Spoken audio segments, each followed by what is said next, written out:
Good afternoon and welcome to the KISS TV election news. We have just been seeing an update by the IEBC. They've talked about the KIMS kits failures. They've explained that 200 failures have been witnessed across the country out of over 46,000. They've also clarified that in Eldas, where there's a situation where the militia have taken over, they're working with security officers. And also they've clarified that 30% of people have voted so far out of 22 million registered voters. And of course, in the headlines, we have Roots presidential candidate, George Akoya, hasn't cast his vote yet. We have 3 presidential candidates who have cast their votes. And of course, it's all systems go at the National Tallying Center at the Bomas of Kenya.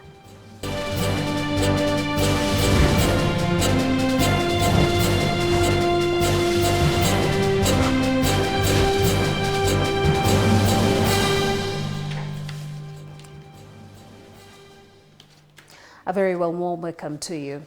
Roots Party presidential candidate George Akoya failed to cast his vote after the KIMS kit failed to identify him. Akoya arrived at Indangakalasia Primary School in Matungu constituency at 10:10 a.m. in a 2-vehicle convoy, but could not vote due to a technical error. He engaged briefly with the presiding officer before walking out. He's the only presidential candidate who's yet to cast his ballot. Failure of the KIMS kits was reported in several other polling stations in Matungu constituency. Voting was delayed for over 4 hours in Namulungu, Mirere, Namanga and Khalaba polling centers over failure of the KIMS kits. Elsewhere, 3 out of 4 presidential candidates in this year's election have already cast their votes at their respective polling centers. The first to vote at 6 a.m. was UDA's William Ruto, who voted at Kosachai Primary School in Tarbo constituency. The second to vote was Agano Party presidential candidate David Maure at Upper Hill Primary, followed by Azimio candidate Raila Odinga, who cast his vote at around 10:30 a.m. at Kibera Primary School. The Azimio presidential candidate Raila Odinga arrived at Old Kibera polling station to a triumphant welcome. Violent protests today rocked Bogiakumu in Bonchari after a lone gunman shot and injured a man followed a political disagreement. Residents said an altercation of a political allegiance to some candidates sparked the shooting at the Bosiabano outside Suneka town at night. There were scanty details in the identity of the shooter, though some residents said he's a member of a local vigilante. The victim suffered injuries to the abdomen. Gesonso Sub-County Commander Charles Machinji said they've already arrested the primary suspect. Voters who had braved the chilly morning at Bandege polling station in Ugenya scampered for safety after gunshots rent the air shortly after the station opened for voting. According to eyewitnesses, security personnel manning the polling station were forced to shoot in the air to save the area assistant chief from agents of a parliamentary aspirant who demanded the administrator leaves the venue. The assistant chief of Kathieno B sublocation in East Ugenya ward, Joash Ogola, was the first in the queue and had just cast his vote when the incident happened. Low voter turnout has been witnessed at Mutomo polling station in Gatundu South. This is where President Uhuru Kenyatta and former First Lady Mama Ngina Kenyatta cast their votes. Gatundu South MP candidate Peter Kibadi said bad weather conditions might have contributed to low numbers. He said Kenyans should come out and vote for leaders who will transform their lives. Now, earlier we spoke to our political analyst, Mr. Felix Olek. Here's what he had to say about the votes. I think IBC had a major false start yesterday. The cancellation of the gubernatorial contest in Mombasa and Kakamega was huge. I think the net effect is that IBC has disfranchised voters in a major way in those 2 areas. Remember, IBC also cancelled constituency elections in Kacheliba, in West Pokot, and today morning in Rongai.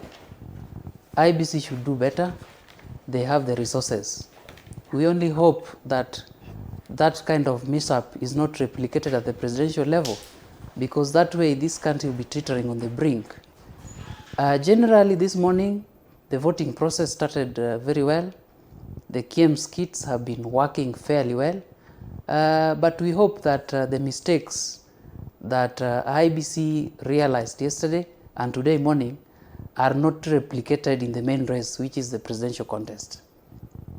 In terms of voter turnout, the Electoral Commission is yet to tell us the actual figures, which they should be telling us shortly, but a general overview from the voting process, the voter turnout seems not to be very impressive. The long queues, especially in the city, that have been experienced in the previous elections are not there. If you look at areas like central Kenya, the enthusiasm seems not to be there. Although in the traditional bases of the main presidential contenders, especially in Nyanza and parts of the Rift Valley, the voter turnout seems to be high.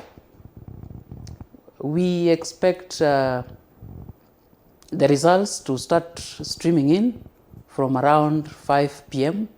when the polling stations officially close the voting process.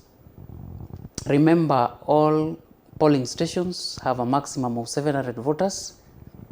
So polling stations that have fewer voters will send in their results first, because results at the polling stations are final. So the IBC bosses at that level will be sending in their results directly to the National Tallying Center. Another set of results, or rather the two sets of results, are sent simultaneously to the National Tallying Center and to the Constituency Tallying Center.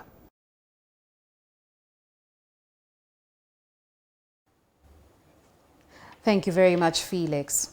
And finally, it is all systems go at the National Tallying Center housed at the Bomas of Kenya, as officials wait for results that are expected to start streaming in after polls close at 5 p.m. Workers and technicians were seen putting last-minute touches to ensure smooth operations of what would be the nerve center of the general election. Security is tight at the premises, with a contingent of police from the APs and GSUs standing guard and patrolling the area. Nairobi security chiefs and area police commanders were also spotted inspecting the premises. At the tallying center, there are allocated spaces for diplomats, election observers, presidential candidates, political parties, observers and stakeholders, as well as IBC staff. Indeed, thank you for joining us for this bulletin. More updates are coming through the day. Keep it KISS TV. I'm Susan Kimasha.